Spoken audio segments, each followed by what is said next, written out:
And good afternoon, everyone, for the last session of the day. And this is the Cornwall session for us to hear about the next steps for furthering the carbon neutral Cornwall action plan and how you, as residents of Cornwall, can get involved in co-designing Cornwall's climate neutral commitments. We've had a wonderful day with some very inspiring speakers and a lot of passion in today's talks. I'm sure everybody here is already doing what they can to help, not just to reduce their own carbon impact, but those of others who they are in contact with. As Monty said right at the beginning, we can all do something or we can do nothing. But we shouldn't be relying on everybody else to do something. Thanks to everyone, as I say, for their participation in the event. And just to remind you that a recording of all the sessions will be available on the Carbon Neutral Cornwall Hive. And any questions that haven't been answered in the talks will actually also be answered by the team as they go back through the feed for the event or in all the various breakout sessions. I'd also like to highlight the fact that we at Cornwall Council get an awful lot of questions about what are you, Cornwall Council, doing to fight climate change? And I'd like to ask you all to, if you get the opportunity, go and look on the council website, look on Cornwall Council Hive. An awful lot of those questions that you're asking are almost certainly going to be answered there. If there's something there that you see and you wish to know more, by all means, come back to us. What I'd like to do now is to introduce Kate Canally, who is the Chief Executive of Cornwall Council, and Mark Holmes, who is one of our carbon neutral Cornwall managers here at Cornwall Council. So first of all, I'd like to introduce Kate and invite Kate to give an overview of the carbon neutral Cornwall action plan. Well, thank you very much, Councillor Alvey, and good to be here on this as a part of this important session. In some fantastic contributions this morning in the different streams, I think for us here in Cornwall and the Isles of Scilly, the fact that we've had over 500 people on this call shows that there are many people that are worried about climate change, that want to play their part and are determined that we can lead the way and be the first net carbon zero region in the UK, which was what the Prime Minister stated in June is the ambition for Cornwall. I know that's shared with our Isles of Scilly colleagues. Now, we've been working on climate change for a long time within Cornwall. We often describe ourselves as being the break weather and the break water for the rest of the UK. And as we know, we are at risk from climate change. And therefore, we have a strategy that's around addressing climate change along with the ecological emergency and looking at how we can adapt as well the ways in which we lead our lives. Cornwall Council sees itself as having a leadership role as a place leader for Cornwall. And our climate change action plan talks about 3 areas of work. What we need to do as an authority ourselves, and we've calculated using our different calculators that our carbon footprint as an employer is 1.5% of Cornwall's total emissions. So there's things that we need to do internally within the council. We then looked, and this is where today's event comes in, around the ways within which that we lead our lives in Cornwall. And we see our role as being a facilitator, about bringing people together, different sectors, different public sector organisations, to challenge ways in which that we can deliver on the race to zero. So we refer to that part of our action plan about us being a facilitator. And then our third area is work that we're doing nationally, what we need to be doing with national government and beyond in terms of addressing this as a global issue, because there are no boundaries when it comes to a sustainable planet. So in terms of within the council, there's a range of different things that we've been doing. At the heart of our business strategy is making sure that everyone works to their lowest carbon footprint. And that's seen a very dramatic shift in the way in which that we're utilising buildings into the future. We have removed printers on nearly every floor in County Hall and in our other offices to make it very, very, very difficult actually to print. And these small changes are things that our staff have really got behind as part of our rollout of carbon literacy training across the organisation. And then there's other things that we've been doing that are about our buying, whether that's looking at our energy sources, putting PV panels on our buildings, through to projects that we've been involved in, such as looking at the Benneman's project around our fleet and what we can do to remove the need for fossil fuels. Within the council, and I've heard on the session around what are we doing around with businesses? What more can the council be doing in terms of regulation and how we buy? In February, we agreed a new responsible procurement policy with a whole lot of areas around which we'll be expecting businesses to demonstrate their social value and help us in our journey to being a net zero Cornwall.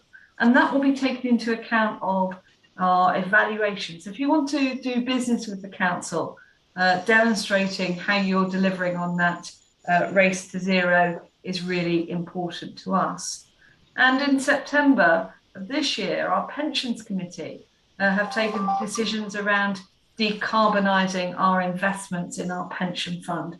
Very significant given the size that is. And within our organisation as a whole, we've been working very closely across with our different partners to bring together resources in our facilitation areas. So across the piece, and as Martin said, on the Cornwall Hive website, there are a range of resources that you can tap into. But I just want to say that this is absolutely mission critical for us here in Cornwall and in Cornwall Council. We believe that this is crucial for leaving Cornwall as a sustainable place for future generations. We also think that it is the pro-growth strategy for Cornwall. We think we've got the businesses with the drive and the resources to really support the UK in its net zero ambitions. And so alongside it being a series of choices that we've all got to make as a place and as individuals and as services, we think that there are real opportunities for us leading the way in this agenda. And I'm really looking forward to hearing from you about what more we can be doing together on this. Thank you ever so much, Kate. So where now? We are going to be engaging with people, organisations and groups across the whole of Cornwall over the next 12 months to identify what actions and commitments our residents, communities and businesses are willing to take and to make.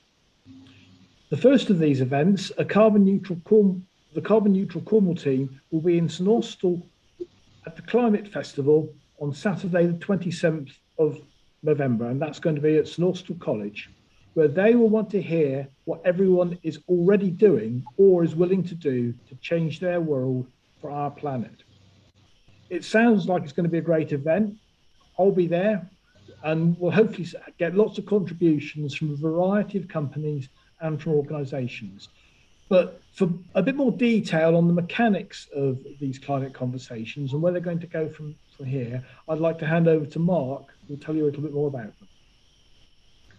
So, good afternoon, everyone. And as Councillor Alvey said, we're really keen to hear what is already happening and what are the changes that people of Cornwall can and will make to have an impact on our climate emissions, our carbon emissions rather. So for example, we know that 15% of Cornwall's carbon emissions come from driving cars. So are there commitments we can make as individuals to make that small change and commit not to driving journeys of less than 3 or 5 miles? And that's what we want to do. We want to come out to people and co-design a series of commitments that we can promote and that will shape our activity over the next 5-10 years, while we continue as a council to push through the areas that Kate outlined in terms of our engagement with government and key emitting sectors to decarbonise and do those big structural changes.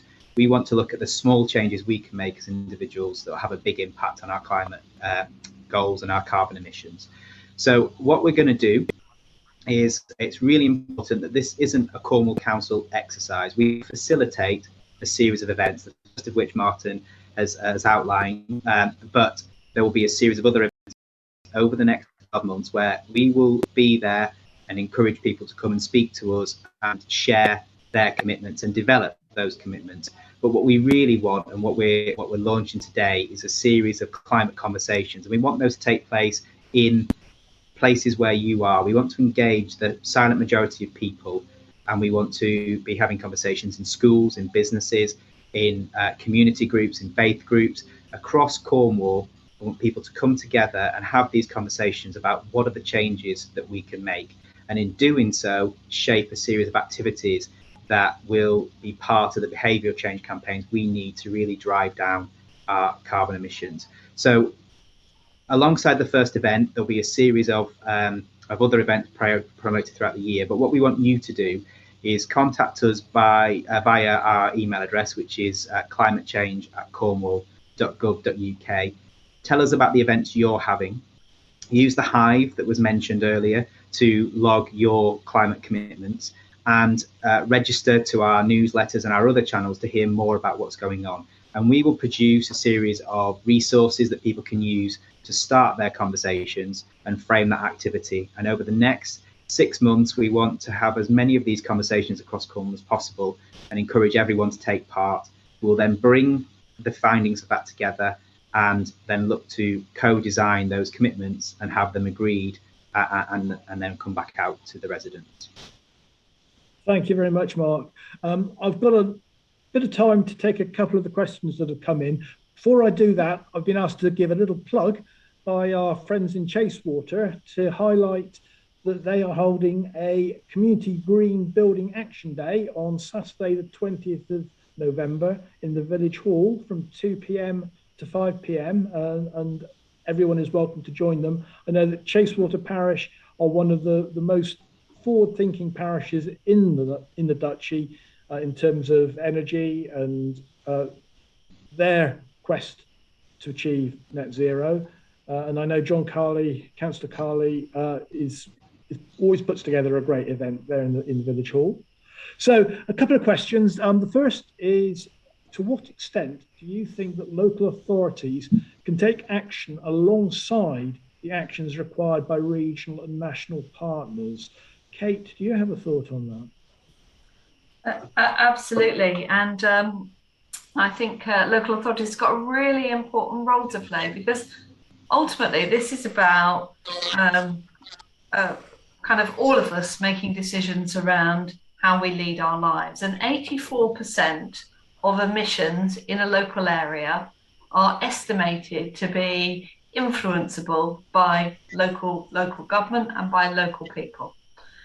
So I'm in discussions with government at the moment around their net zero strategy, and in it has got a chapter on local action, which is about better defining the role of local government in supporting the government with its ambitions.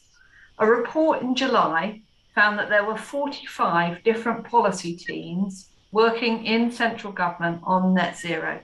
That's a sign of the level of energy that there is, but it's also quite challenging in knowing what's happening in each of those 45 different policy teams and making sense of that on the ground, whether that's for businesses or for individuals. And this is where local government can help. So we want to have a place-based approach. That means us agreeing together with central government how we translate the national strategy into things that are going to work on the ground in Cornwall. And we see that as being something that we can help bring to the table, and which we're in active discussion with government on now. Thanks, Kate. And next is more of a technical question. I know you did touch on it a moment ago, but has Cornwall now divested from fossil fuels in its pension funds? I think it may be that you need to re-quote the comments you made earlier on around the pension fund and what's happening there. Yes, thank you very much. So the pension fund agreed in September a responsible investment policy, which sets out targets around divesting of different fossil fuel investments through to being the whole fund being net zero by 2045. And it sets out a number of different staging posts to get there. And I think this has been really welcomed as being a cross-party initiative. It's setting the Cornwall Pension Fund ahead of a number of other local government pension schemes, and the fund managers are seeking to lead the way around this. You can find details of it on our website in terms of the report is in the public domain with the commitments that have been made. Thanks, Kate. And Mark, I've been asked again for a repeating of the email addresses and contact details. I wonder if you could do those first again, please. And perhaps we can put those in the notes of the meeting somewhere where people will be able to see them, perhaps by going on the website. Yeah, I must apologise as well because the movement sensor has turned the lights off in the room I'm in. So apologise, it's gone quite dark. But the email address is climatechange@cornwall.gov.uk if you want to tell us about your events and activities that are going on. Thanks, Mark. And the next question relates to planning. I don't know if Kate will be able to answer this. If not, I'll have an attempt. When will Cornwall Council align its net zero targets with their planning officers and policies, therefore practice what you preach in your green agenda? Yeah, thank you.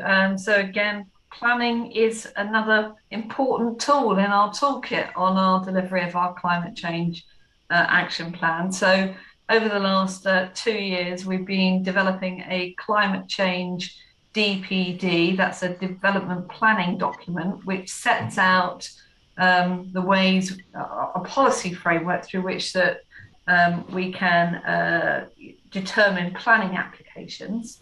Now, that went to full council in September and is now going through its sort of final stages of examination in public prior to us being able to adopt that. Now, there will be some that says that doesn't go far enough. And there is work that is going on nationally, working with central government at a national level, who are looking at an overhaul of the planning system in England.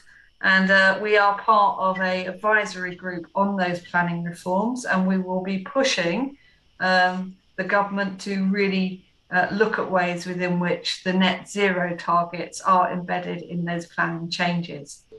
So we think locally, we have gone as far as we can within current planning law in that climate change DPD, but we are working with central government as part of an advisory group on pushing and seeing how much further we can go in the planning process. But there's things that we can all do now whilst some of those changes happen. And that's where our collaboration, our facilitation role is really important, alongside also what we do as a regulator. Thank you. Thanks, Kate. And one last, it's more of a point than a question, but I'll ask Mark if he has any thoughts or comments around this. And the point that's been made by somebody, heat pumps, solar energy, electric cars, etc. People would opt for all of these if they were more affordable. Do you see the prices coming down, Mark, on these things? I think we've already seen the prices. A number of technologies come down. So solar, in particular, has seen a dramatic reduction in the cost of panels over recent years, and in their efficiency in terms of how much energy they generate. Things like electric cars. There's a point now at which we're starting to see cars come into a second-hand market as well. So once that happens, it will become more relatable to the normal sort of second-hand vehicle market, or vehicle market that we've been used to for generations now. We'll see more of the longer-range electric vehicles come into those frameworks. But I think there's two key things I would say is that we're looking at how we embed these into our policies as a council. We committed to not put any fossil fuels into new builds that we commission, and we've done that through using our decision wheel, which is or a development decision wheel, which looks at the environmental and social factors of the decisions we make.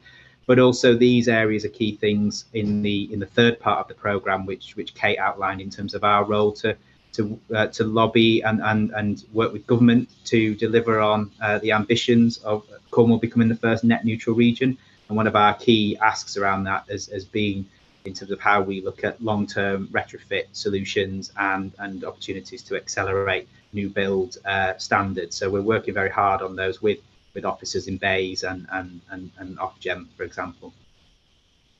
Thank you very much, Mark. It only remains for me now to thank everybody for tuning in throughout the day to this event, and I hope you've enjoyed it. I think we've had some excellent speakers and some excellent contributions, and indeed some excellent questions.